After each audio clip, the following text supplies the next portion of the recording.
góor kattan di garab buy faj impuissance sexuelle faiblesse sexuelle góor buy gaaw a daanu wala awra bu dellu da koy faj ba mu wér 100% naturel c'est à base de miel ak la muy àndal la amul benn effet secondaire waaye yemul foofu di nga siti wala nga hémorroïde wala nga am bépp feebar boo xamante ni day tax nga am faiblesse sexuelle moo si gaaw góor kattan bii bokkut ak yeneen garab yi de dañ koo saytu dugal ko si ay laboratoire xool ko ba mu wér saytu ko soo ko génnee am date d'expiration góor kattan bii daal képp ku ko bëgg rek na nga woote si 77 929 21 07 77 929 21 07 lu si gën a neex mooy fépp foo nekk rek boo wootee daal di si jot moo xam Sénégal la moo xam bitim réew la ak góor kattan daal bii mooy bu baax bi waaye bu wóor bi.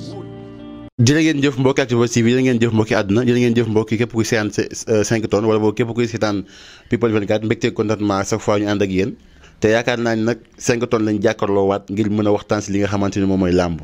démb gis nañ signature contrat Balla Gaye Siteu coow yu bari na ku si nekk yaa ngi génn di wax ku si nekk yaa ngi génn di wax li nga xamante ni moom mooy Balla Gaye Siteu ñu gis ni 5 tonnes démb def nañ seen li nga xamante ni moom mooy face to face boo xamante ni ñoom ñaar ñoo toog jàkkaarloo mu doon face to face boo xamante ni yaakaar na ñu bëri coow li jug na mais laata ma lay bàyyi nga nuyoo après ñu jub si li nga xamante moom mooy si waxtaan bi sëñ maa lay nuyu di la ziar. waaw El maa lay fay di wax ginnaaw bi sant yàlla julli si yonent bi ñu ngi sant ñaari waajur di wax 5 tonnes benn ndaw la bu judd 1997 6e mois 3e jour hôpital Ndamatou 23h30 sa si fait représenté woo loolu bëggee àdduna bëggee géejawaay di bëggee képp koo xam yaa ngi bëggee 5 tonnes di ziar ñëpp xam nga ziar ma seen tamit daf maa dik oto mois de juillet bii la ma ko wax xam nga ñu ngi koy xaar bu baax a baax ziar ma seen ndax tamit xam nga nit ku baax la mosuma wax luy dañ xam nga comme nee na ma dinaa la jox oto xam nga insé ci gëm naa ne dinañu ko jox quoi ñun amuñu problème boobu ñu ngi koy xaar ci mois de juillet ndax avant Balla Gaye Siteu incha allah rabbi quoi. d'accord Cheikh Adama Sène. Cheikh Adama Sène way mu di oto quoi. waaw Cheikh Adama Sène am na problème mais ba tey damay ñëw si li nga xamante ni moom mooy Balla Gaye Siteu démb noo gisee face to face bi Balla Gaye Siteu. waaw gis naa ne face to face bi neex na trop xam nga làmb dekki na xam nga gis naa ne nekk na face to face boobu xam ñëpp ñu ngi ko doon xaar comprendre nga mooy loolu daal vraiment. oui. tey na nga gisee état de forme ak façon de communication face to face bi. waaw xam nga instant toll nii. lamb ju neex la Siteu ko bëgg na lamb ji xama te en 100% ku ci mel tamit Balla Gaye ku bëgg lamb ji la mais tey fi mu toll nii li ma la mën a wax xama tey nit ki man dama engagé te ki engagé tamit xama li mu war mooy def cem kattanam li mu engagé moo ci preuve mooy man Balla Gaye 2 laay jàppale dañ ma fay xaalis man damay liggéey. da nga engagé si Balla Gaye Siteu man dama engagé man côté boobu laa man Sa Thiès Zarko bi ma engagé wul loo wax may la Sa Thiès nangam ndax engagé wu ma man nag comme dama engagé damay wane ne dama engagé ndax man time is money man xaalis laay liggéey. man awuma problème ak kenn comprendre tey Siteu nag wax dëgg yàlla ñu ko ñaanal naxuñ ko dafa jekku jogoy bu baax mais ñun moom li sama cem kattan laa la wax man 5 tonnes dama par personne incha allahu rabbi góor gi moom dinaa def lu tout ba li fi nga xam ne fa la dugal jogoy dina dañ te jogoy dina ko daan incha allah loolu laa gëm man. waaw dama doon dégg say commentaire à chaque fois heure boo taxawee nga ne Siteu dafa jekku jogoy ba tey jii ba tey da koo jékko wala. non dama ne la man xam nga engagé na mais Siteu ba nii may wax dafa jékku jogoy bu lamb ji doon tey day daan jogoy. mais bi nga engagé yàgg na. non man maa ngi engagé avant signature bi laa engagé avant signature bi. ma xool kasi démb la lan démb la dimanche. man yaakaar na jeudi laa engagé jeudi. ok jeudi laa fi engagé ci combat bi quoi. ok oui.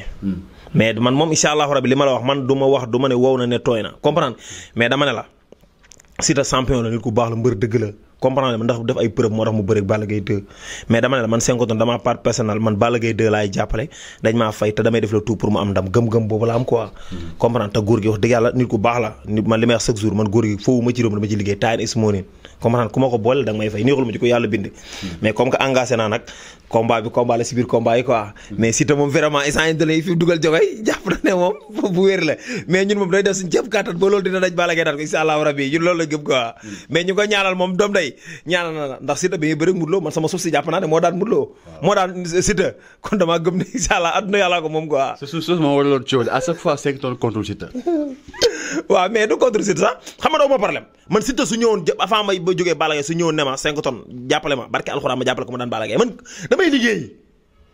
damay liggéey uma problème ay géej waaye ay Balla Gaye non uma problème boobu noonu man damay liggéey time is money quoi comprendre ma mais comme que ñoom Balla Gaye engagé nañ ma te man damay liggéey xaalis laay topp jox nañ ma xaalis comprendre ma aw mu problème dama ciy engagé en 100% ndax mais du ma engagé nag jékki-jékki toog ci sama roxo naan engagé ma du ma naa feeq du ma def loolu comme lekk naa dama naan lekk naa comme ñëpp oui mais gars yi la doon naan à chaque fois dañu naan 5 tonnes di la dal ci kaw Balla Gaye naan 5 tonnes bàyyil Balla Gaye 5 tonnes bàyyil Balla Gaye te xamuñu yow ak Balla Gaye wala genre wala yëfare bi kon yéen a ngi déggoo suuf non man xam nga man woyxu nit ñi moom sëñ bi man loolu ça ne intéresse pas man li may wax chaque jour man hôpitalu Ndamaat laa juddoo géej dama fee luye woon nekk yàlla suñu borom dogal ba mu demee nii ci man góor gi doon ambulant ma dox ba tase ak moom mu dimbali ma si fii nii man awma problème ay Balla Gaye awma problème ay keneen man problème mu liggéey Balla Gaye da suma xarit la damay déggante ak moom kon du noonu nekkul ay noonu sama noonu kon gars yi wax nag Balla Gaye bu nekkoon sama noonu dina songoo sama gàllaaj wala man tey bu nekkoon sama noonu dinaa ko boole góor gi wala bu nekkoon sama noonu dinaa ko demal ci góor gi di ko indil ay gàllaaj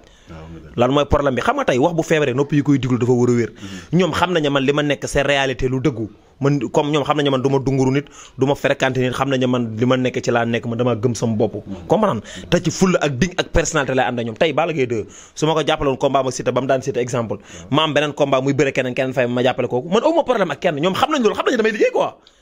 man waxu nit ñi man ça n'intéresse pas pour toi quoi man li ma nekk laa xam man li ma nekk laa xam gëm ko comprendre góor gi nee na ma bu ci ree ku la woo ne la góor gi na la fay neexulu ma ci ko yàlla bind ku ma ci mere yaa xam bëggoo géejawaay yaa xam léegi toog na yegg daa tax ma am kër géejawaay damay liggéey time is morning looloo tax ñëpp respecté foo ma mën a dem lu ma neex sol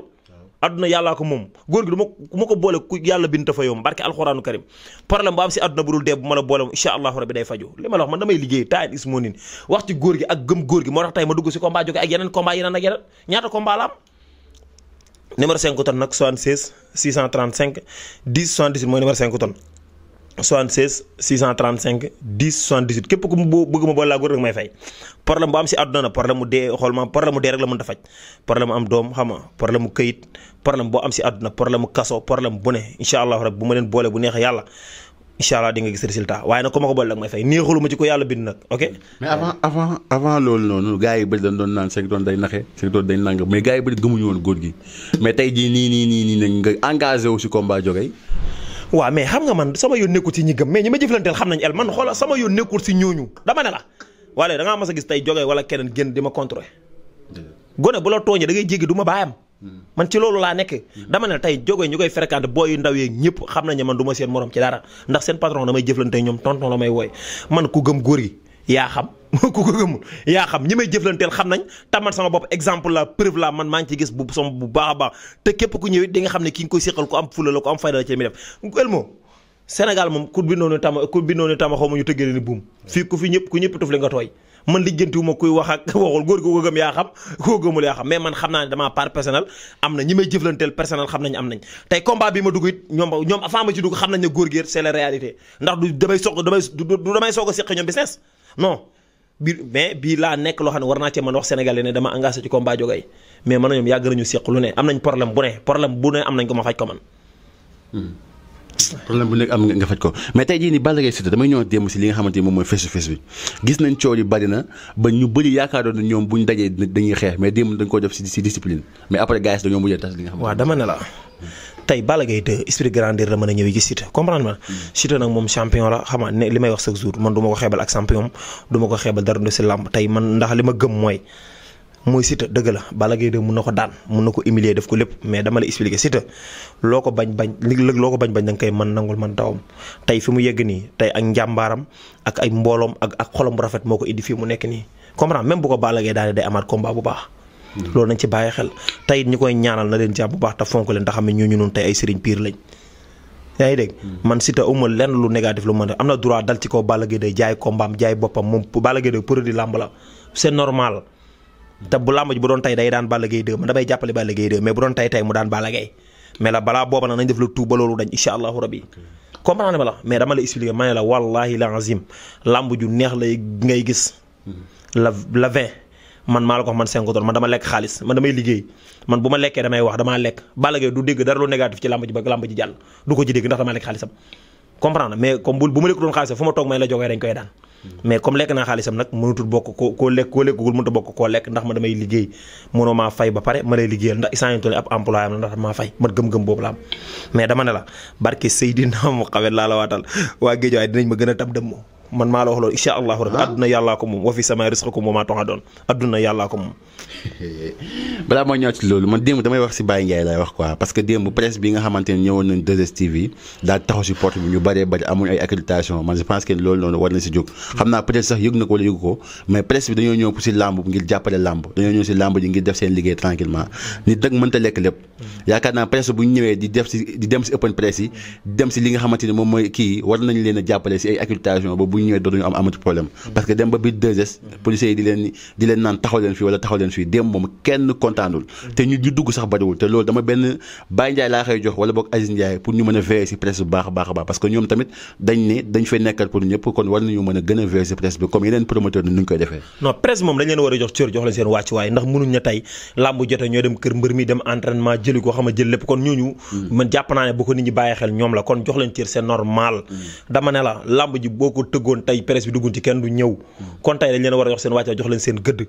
am na loo xam faaw ñu def ko nit ki tey dafa am loo xamante ni ndox du jéggi pax comprendre presse bi ñoom ñooy làmbo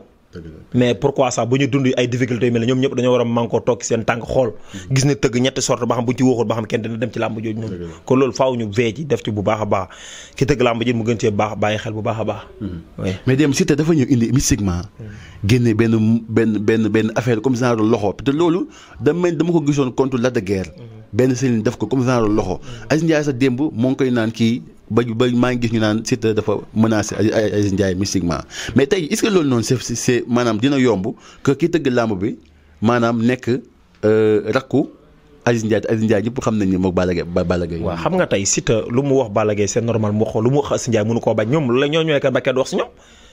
ñoom ñoo tëgg làmb moom moo wane devant public damaa faral Balla Gaye 2 mënut a bañ wax ko dara sa nga doon tey bu taxawee ne day jàppale Balla Gaye 2 man moom mooy kan ba c'est pour ki ba kenn du wax ci moom dara wala moom yàlla ju ndaw la xuntu nag mooy loolu bu ko neexee dama ne luñ ko wax ci àdduna mënu koo bañ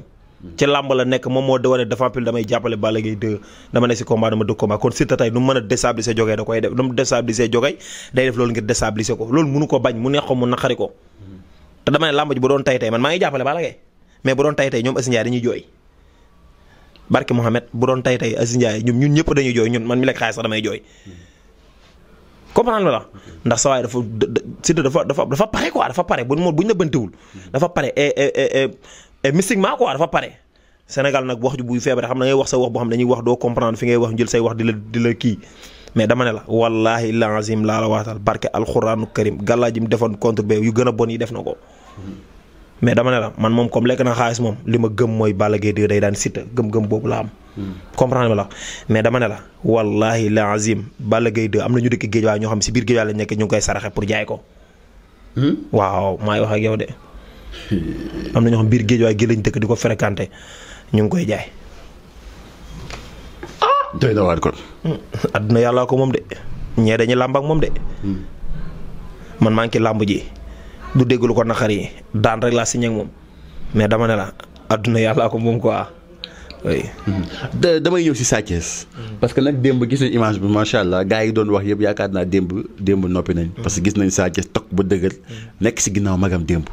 loolu bi nga gisee loolu. waaw mais loolu c'est normal dañoo war a juboo à 100% pied dire Sa Thiès cadré waat boppam jéem a am lu ne si lamb li ay morom am mu am ko. comprendre ma la affaire bi foofu kese la Balla Gaye tey bu xuloo Sa Thiès xuloo moom ngi dara ngir xuloo moom avenir a tax Sa Thiès dafa doon am kër am oto am leneen ak leneen yooyu yëpp da ko am mais tey Balla Gaye 2 xam ne daf ko loolu noonu Sa Thiès daf ko am mais kon tey Balla Gaye lan lay taxaw di iñaane ay Sa Thiès comprendre tey yooyu dafa mat a bàyyi xel man dama daa jàpp Balla Gaye di isati ay defetam Sa Thiès moo ne ma bàyyil isati bi comprendre kon tey kooku moom mënut a bañ Balla Gaye 2 mais dama ne liy problème bi xam nga la mooy problème Sénégal da ngeen am 5 tonnes moo xam day mat nit dara dalu ko muy fréquenté di dungurum moroomu nitam di dem di fen di yàq yeneen nit loolu moo yàqu si affaire yi da ngay sens ay Balla Gaye wala ay Modou Lo ay gens ñenn da gis ay boy yu ndaw yoo xam ne dañuy toll nañu war a toll au lieu que ñu war a wut suñu jàpp dañuy dem di fréquenté mbër mi di ko jaxase nanga ko diw nangam te xoolal wax xam nga wax dafa garaaw quoi te xel jëruñul borom lu dul xalaat comprendre mais Sa Thiès saytaan waxul dëgg mais yàq na xel mais Sa Thiès borom baax la nit ku baax la man damay déggante ma combat ma Zarko jàppale ma ko ci ndax léegi ma ci dërëm comprendre ma la nit ku baax la koo xamante ni nga xool xam ne xool bu rafet la ku yéene ñëpp jàmm la amul problème même Balla Gaye 2 sax la barki alxuraanu karim amul problème xam nga bu amoon problème man li ma ko yekk si àdduna ak li may wax ak moom du sañ a jël teraangaam di ma ko jox wala muy am ci man confiance bay seq ak man yenn business yi ndax xam naa ne xam nañu ma supérieur te bu kon tey bu jàppoon ki 5 tonnes démb wala booy koy dunguru naan ko 5 tonnes fii la nekkoon nangam ak nangam kon du jëflante ak man. mais est-ce que tamit teewoo si lu assuré. parce que paa bi. waaw moom laa la wax sa paa bi ñu bëri. waaw moom laa la wax non dama ko woon preuve li may wax nii dama ko woon preuve man nekkuma dama lay expliquer daal dama ko woon preuve man sama indépendance maa ko xeexal sama bopp de dama lay expliquer sama indépendance maa ko xeebal bu ko neexoon mu ne 5 tonnes comme su ma jëflanteeg moom ñëpp ko yëg nangam ak nangam comprendre ma la mais man sama indépendance sans moom maa ngi liggéey sans Balla Gaye 2 sans Aziz Ndiaye man maa ngi liggéey liggéentuuma leen xaalis moo ma boole ak ñoom laal dama ne la bu leen neexoon seen boo yooyu di leen dunguru yi nga xam ne dañuy nekk di yegg ay saytaan wala nangam ñu dégg waxi boo yooyu duñ nangoo jëflanteeg seen xel foofu laa la waxee quoi est-ce que comprendre mais ñoom xam nañ samay wax ñoom si seen bopp xam nañ samay wax jëlu muus la saa yu waxee gis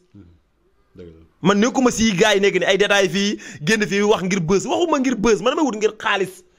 c'est clair na non man damay liggéey time is money man góor képp ko ma ko bool da nga may fay neexaluma ci ku yàlla bind man Balla Gaye 2 laa rek xaalisam dama ne bu laa am yi doon tey Siteu da koy daat est-ce que comprendre la man gëm-gëm boobu la am mais nag dama ne instant comme lekk naa xaalis danaa def le tout ba fi mu ko dugal dina ko dindi Balla Gaye daan Siteu ndax man loolu laa séq ak moom man lijjantuma waa géej waaye ngi wax lijjantuma waa géej waaye ma romb la ñu may xulli lijjantuma kenn li ma séq ak mbër mi man mooy sama devoir comprendre ma woon mbëri ndaw yi du ma seen morom seen bàyyi laa. mais yow est-ce que fii est-ce que Siteu du la mere parce que yow góor gi duggoon na si Siteu contre dernier moment nga dugg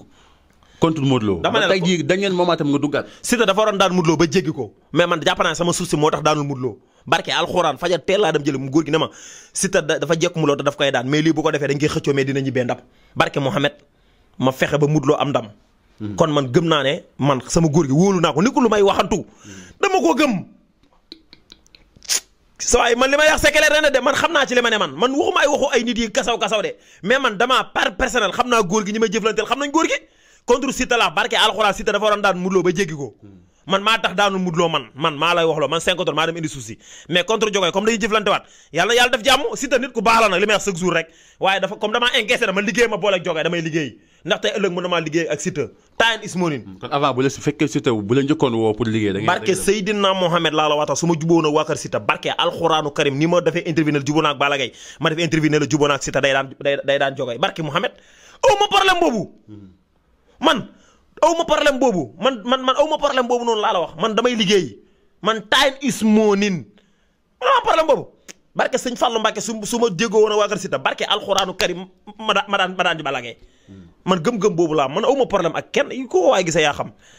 man damay liggéey ëllëg Siteu laa mën na maa boole ak moom time is money oui. mais des fois gars yuy dëpp say wax ñu ne wala combat jeex ñu ne 5 tonnes moo waxoon lii te fekkee waxoo ko woon ak yooyu noonu parce que gis nañ ko si combat Sa Thiès bi. ñu bëri naan nga comme si da ngaa waxoon Sa Thiès dañ koy daan ak yooyu noonu. non man musuma taxaw ne Sa Thiès dañ koy daan musul. waaw non gars yuy dëpp say wax quoi. waaw ñoo xam mais doo génne vidéo bu ma ko waxee loolu sama nekku ci. gis naa adversaire du fils de Tigre bi attaqué la naan 5 tonnes moo waxoon lii. non waaw mooy li ma la wax rek xam nga tey xam nga Sénégal day am accès comme li ma góor gi di wax rek dafa am wax yu bari yoo xam dama koy wax yu ñëwagul mais dama ne la man yi ñëwagul yu bari ñëw ma téye ko noonu mais combat Sa Thiès Zarko li ma ci wax am naa ki droit Zarko def na gàllaaju bon Sa Thiès yoo xamante ni man gëm naa ne su bëree par dafa war a jóg ci boppam mais comme que combat bi lékkuma ci xaalis te man damay liggéey pourquoi ça may taxaw di taxaw chaque jour ne Sa Thiès day daan wala man Zarko day daan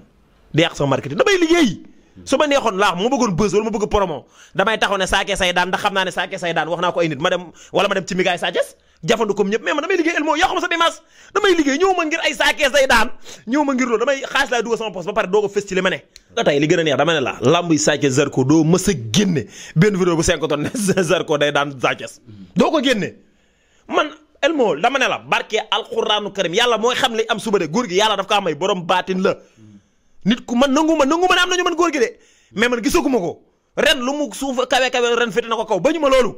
gëm naa ne góor gi lu dul dee da koy faj lu ma gëm la gëm naa ne góor gi lu ma wax ma tekki sama bakkan gëm naa ko te maa ngi xaar loolu man dama ne la doo mës a génn si àdduna vidéo boo xam ne 5 tonnes dane Zarko day daan Sa Thiès doo ko mës a génne Elmo man damay liggéey góor gi man dama koo gis. mais ko est-ce que gars yi comme duñ ko daggee noonu comme nga ne doo mës a génne ñu ne Zarko day daan Sa Thiès ñu génnee fi nga waxee Zarko day daan Sa Thiès dugal ko gerte fa gars yi musul am comme fi nga waxee noonu comme ni nga nee doo mës a génnee Zarko dans sa caisse ma exemple boobu noonu gars yi loolu lay daggal dugal la. non ba loolu ñoo xam mais li émission bees la de tey la ni waaw mais semaine émission bees tax la ku ko génne wax nga dëgg Sénégal da ay naa fiq lañ waaye man moom xam naa fi ñu waxee di te rajo yi xam naa fi télé yëpp nekk di kenn mënu maa far ci àdduna dama ne la barke Serigne Saliou Mbacke su ma ñëwoon pour promo wala ngir dara xam nga man li Serigne di wut ak ñeneen yàlla dafa dogal bu ko wax mooy promo ba pare man xam nga lu may wut xaalis xam nit ñi dañuy fay interview pour nit ñi xam leen nangam man awuma problème boobu par siw naa ba pare xaalis laay wut te góor gi gëm naa ne ku yàlla may la borom baatin la borom kurus la ku mën kurus la musuma wax lu dañ te gëm naa ne am na ñoo xam ne mën nañ góor gi dañoo làqatu rek man ne ma ambilaay ba da ci góor gi génne góor gi di ko publier gëm naa am na ñoo xamante kenn xamu ne te ñu ngi seen ruq yàlla may na leen ñaata nit la fi suñ borom may Balla Gaye bi muy daan Yékini ay borom baatin na tax mu daan Yékini ñoo xam ne kenn xamu leen loolu faaw ñu génn si xel les ana ñooñu dañ fay nekk wala yàlla da ngaa jàpp dafa jàpp benn rek la may mooy góor gi yàlla mayul góor gi kese de may na ñeneen am na ñoo xam ñoo ma gën a xam sëriñ bu gën a tribul sëriñ bi ma xam mais man bi ma xam wónagu ma lu dañ te ku ma ko boole gis naa sa soxla faju moo tax ma ci liggéey time is money ndax mën naa xëy suba dee moo tax ku ma ko boole dag may fay neexalu ma ci ku yàlla bind dama ci liggéey tay problème boo mën na am si àdduna bu dul dee numéro askan bi nag li may wax chaque jour 76 635 10 78 mooy numéro 5 tonnes 76 635 10 78 mooy sama numéro am na WhatsApp ku ma woo dag may fay neexalu ma ci ko yàlla bind. waaw moom da ngay insister si numéro bi mën na ñàkk mais kattani nag. waaw xam nga garabu kàttan yi impuissance xam nga impuissance sexuelle garab yu baax yoo xamante ni tey soo ko jëlee da ngay sëy ba doyal comprendre ma la tey man damay wax nag ba xaar bal ma ñëw ci garab puissance sax 5 tonnes engagé na ci combat Balla Gaye Siteu xam naa nag gars yu bëri ñu ngi taxaw comprendre ma di jëfandu nangam ak nangam mais daal jàppale ne 5 tonnes fay nañ ko ci digganteem ak Balla Gaye ak Siteu engagé naa Balla Gaye de lekk naa xaalis comme ñëpp man damay liggéey time is money man Touba laa dëkk damaa war a màggali damaa war a tabaxi kër ma daal jàppale 5 tonnes engagé na lekk na xaalis xama ci combat Balla Gaye ak Siteu xama incha allahu rabbi def le tout pour Balla Gaye daan ñu la ñaan yàlla xama góor gi nag nit ku baax la borom baatin la borom wilaaya la borom kurus la nekk suñu borom may vraiment comme ni ma nangulee ñëpp comprendre ma la am na garabu ngóor yoo xam impuissance sexuelle yoo xam boo ko jël da ngay sëy ba doyal barke alxuraan mën koo jël sëy 3 jours te affaire day dëgër këcci te xama day faj ay ballottement faj lépp amul benn effet secondaire nag amul benn effet secondaire garab olof la ak lem lañ ko defaree boo ko jëlee sooy bëgg a sëy nga jël ñaari kuddu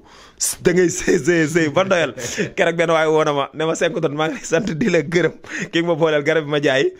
dama ko kii abaa suñu imaamu koñ bi la ma may ma ne saa yi kon sa jabar ci kii la may ëpp na waaye nag vraiment xam nga maa ngi jégalu wax ji nag na gars yi bu ma ko kenn jëlee ne damay wax rek ngir lañ ma wax waaye bu ma kenn mere garab yi nag ku ci bëgg 77 929 21 07 mooy garabu ngóora yi 77 929 21 07 am na ñoo xam si làmb gi sax dañ may ma ne jaay ci garab gi nag moom baax na trop vraiment ku ko jël ma amul benn effet secondaire te man du ma wax lu ma isin wut du ma wax lu ma góor gi wax lu ma jëlagut man lu may wax nit ñi damay xam loo xam dama ko isin wala ma gis preuve moo tax ma sañ koo publier 77 929 21 07 garabu ngóor en puissance sexuelle da ngay sëy ba doyal mën nga toog 3 jours yoo xam da nga koy sëy te boo ko jëlee baax na trop amul benn effet secondaire ok woote la ci 929 21 07 garabu ngóor yi xam nga comme boo gisee may joxe garab yi ngóor gi moo ko defar mais boo gisee léegi ma boole di jox keneen garab gi mooy man aw ma jot quoi moo tax may jël numéro bii nii kii mooy jaay garab yi moom moo ko yor moo ko géré ndax man aw ma jot comme ni ma woo chaque jour pour garab yi aw ma ko waaye daal ku woote ci numéro bi moom di nga am ci garabu ngóor yi amul benn effet secondaire 77 929 21 07 jaajëf looy kiiwee looy tàggoo si kii bi di sant ñëpp Cheikh Adama Sène nag ñu ngi koy xaar mois de juillet ñëw na ñu ngi koy xaar ci oto bi Balla Gaye Siteu léegi mu ñëw di Balla Gaye Siteu léegi mu ñëw 5 tonnes day jàppale Balla Gaye 2 5 tonnes day jàppale Balla Gaye 2 pour mu am ndam dootul dégg jógee ba làmb ji jàll Balla Gaye ngay dégg ba làmb ji jeex Assis Ndiaye ngay dégg ba làmb ji jeex dootu dégg jógee kay dootu ko dégg jot na barki Cheikh du jógee ku ko yaa xabaay du man maa koy wooye damay defar si Balla Gaye sax damay sat waaw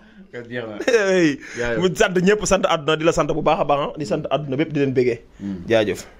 góor kattan di garab buy faj impuissance sexuelle faiblesse sexuelle góor buy gaaw a daanu wala awra bu dellu da koy faj ba mu wér 100% naturel c'est à base de miel ak la muy àndal la amul benn effet secondaire waaye yemul foofu di nga siti wala nga hémorroïde wala nga am bépp feebar boo xamante ni day tax nga am faiblesse sexuelle moo si gaaw góor kattan bii bokkut ak yeneen garab yi de dañ koo saytu dugal ko si ay laboratoire xool ko ba mu wér saytu ko soo ko génnee am date d'expiration góor kattan bii daal képp ku ko bëgg rek na nga woote si 77 929 21 07 77 929 21 07 lu si gën a neex mooy fépp foo nekk rek boo wootee daal di si jot moo xam Sénégal la moo xam bitim réew la ak góor kàttan daal bii mooy bu baax bi waaye bu wóor bi